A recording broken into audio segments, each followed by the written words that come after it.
Cosworth 2000 štartoval z prvého radu B finále kráľovskej divízie 3 do 3500 cm kubických. Najväčšia nádej Slovenska na tomto predposlednom podujatí majstrovstiev Európy. Spolu s ním v prvom rade Nemec Peter Amann na Volkswagene. Vymenili si pozíciu, pretože Anton Lacko si zvolil štartovať zo stredu a Čech Tomáš Hrdinka na Tatre s číslom 24. V druhom rade potom Holanďan Tenny Callaghan a Rakúšan Helmut Mitterlehner.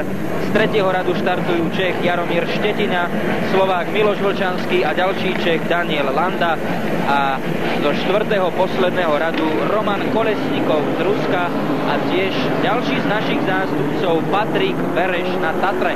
Odštartované Anton Lacko zatiaľ za Čechom Tomášom Hrdinkom, ktorý mal najlepší štart. Tu vidíte jeho žlté vozidlo.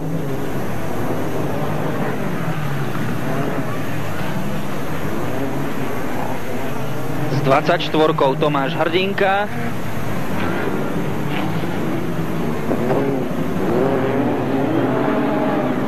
Dobre odštartoval aj Tenny Callaghan z Holandska, ktorý sa z druhého radu prepracoval na druhé miesto.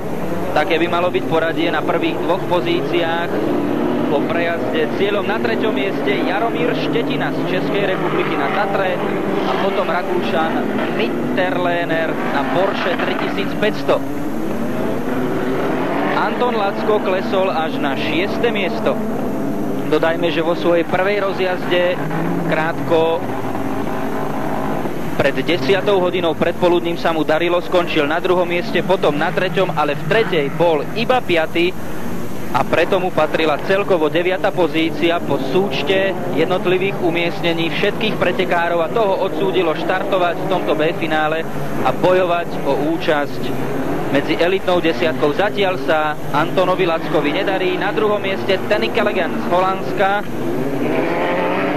Ďalší z členov týmu Fast and Speed. Na prvom mieste Tomáš Hrdinka, člen Delta Racing týmu.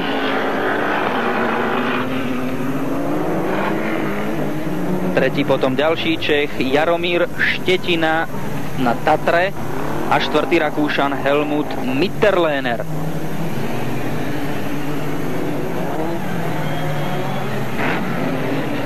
Tomáš Hrdinka je v celkovom poradí majstrovstiev Európy na 13. mieste. Najväčší 12-bodový úlovok mal na podujatí v nemeckom Grindau. Tam sa mimoriadne darilo aj nášmu Antonovi Lackovi, že tam obsadil 3. miesto, čo je zrejme najväčší úspech slovenského autokrosu v tejto sezóne.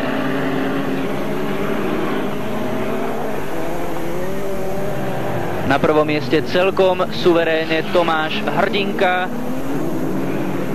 Za ním potom ale tuhý boj o 3. a 4. miesto. Na druhej pozícii sa tiež suverénne drží Tenny Callaghan a o 3. miesto bojujú Štetina s Mitterlehnerom. Tomáš Hrdinka je zároveň vedúcim pretekárom majstrovstiev Českej republiky.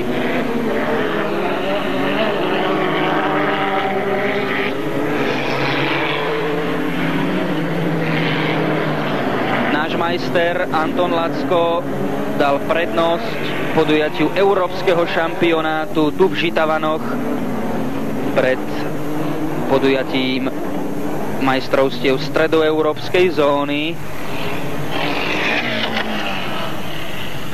Škoda, že sa mu v tomto B finále príliš nedarí, stále sa drží na 6. pozícii. Ešte 2 kolá do cieľa pre vedúceho pretekára a tým je tento muž so strojom Tatra. Tomáš Hrdinka, na druhom mieste Tenny Callaghan z Holandska a tretí ďalší Čech Jaromír Štetina.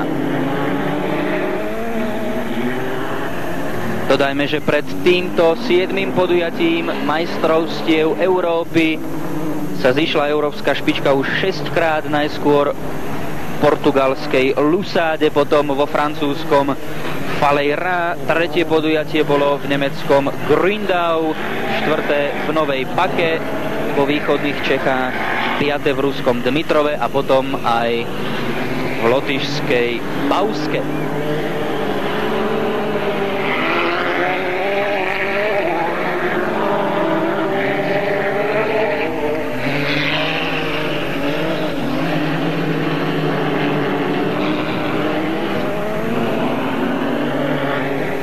Vedúci pretekár Tomáš Hrdinka je stále na prvom mieste, ale na tretie sa prepracoval Roman Kolesnikov z Ruska z týmu Fast and Speed, ale s najväčšou pravdepodobnosťou už neohrozí finálové postavenie druhého muža Tennyho Kelegena z Holandska. Takže víťazný cieľ pre Hrdinku, na druhom mieste s tesnou stratou Kelegen, tretí Kolesnikov z Ruska, štvrtý Štetina z Českej republiky. Aj títo pretekári, ktorí nepostúpili do A finále, si pripíšu body do európskeho šampionátu. Piatý je teda Mitterlehner z Rakúska, šiestý v B finále Čech Daniel Landa a až siedmy náš Anton Lacko. Anton Lacko, majster Slovenska v divízii 3 do 3500 cm3. Vediete poradie v majstrovstvách Slovenska aj v tejto sezóne, takže spokojný zatiaľ s tohto ročnou sezónou? S tohto ročnou sezónou som spokojný. Myslím si, že obhájim titul z minulého roku, i keď toho roku som mal trošku problémy a hlavne tu v Žitavanoch. Som z prvého miesta vypadol v poslednom kole pre závadu z špeciálu. Vedete aj poradie v zóne strednej Európy, ale neštartujete v Maďarsku na ďalšom podujatí, pretože ste dali prednosť podujatiu majstrovstiev Európy v Žitavanoch. Áno, vediem o 9 bodov zónu. Prakticky, keby som bol išiel do Maďarska teraz a bolo by sa mi podarilo vyhrať, čo asi hej, tak už by som bol mal zaistené, ale myslím si, že medzi rozumom a srdcom zvíťazilo srdco, tak som rád, že som tu doma. Myslíte si, že tu v Žitavanoch môžete mať tak trochu výhodu z domáceho prostredia? Výhodu z domáceho prostredia, ja sa cítim ozaj v Žitavanoch ako doma. Mám vždy smolu na tejto trati s nejakým technickým problémom, ale myslím si, že je to otvorené. Toho roku som v Nemecku skončil tretí vo Veľkej Európe, čiže aj pomýšľam na stupeň víťazov, pokiaľ nebude nejaký problém s autom.